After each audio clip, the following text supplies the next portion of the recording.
The Drake Passage is the stretch of ocean between the south tip of South America, also known as Cape Horn or Tierra del Fuego, part of Chile, and the South Shetland Islands of Antarctica, off the coast of the Antarctic Peninsula. The Drake Passage is famous for being the site of some of the roughest and most unforgiving waters of the world, also among the world's coldest, as they are part of the Antarctic Circumpolar Current, a freezing current that endlessly circles the world's southernmost continent, Antarctica.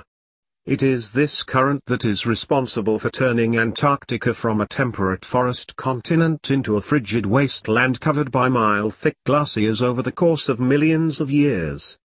The Drake Passage is named for the 16th-century privateer, state-sponsored pirate, Sir Francis Drake, who traversed the passage after his ship was accidentally blown far south during an attempt to cross at the Strait of Magellan, a smaller passage between the Pacific and Atlantic located to the north. The passage was actually probably discovered first by the Spanish navigator Francisco de Hoces, who found it under similar circumstances, but did not end up traversing the passage, instead going through the Strait of Magellan. For this reason, the passage is sometimes called the Mar de Hoces by Latin and Spanish historians. The latitudes at which the Drake Passage exists are somewhat unique, is that they are among the only consistent east-west stretches of unbroken ocean on the planet, the only other latitudes with this quality being those of the Arctic Ocean, most of which are almost always blocked by sea ice.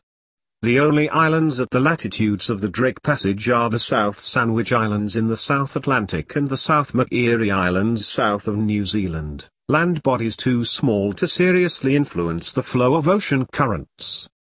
Despite being the largest passage between the Atlantic and Pacific Oceans, the Drake Passage has relatively little ship traffic, as most shipping routes between the two oceans go through the Strait of Magellan.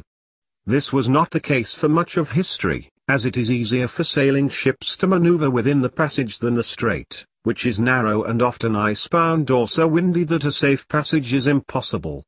Today, using ships with engines that can be maneuvered precisely, the Strait of Magellan tends to be a faster route,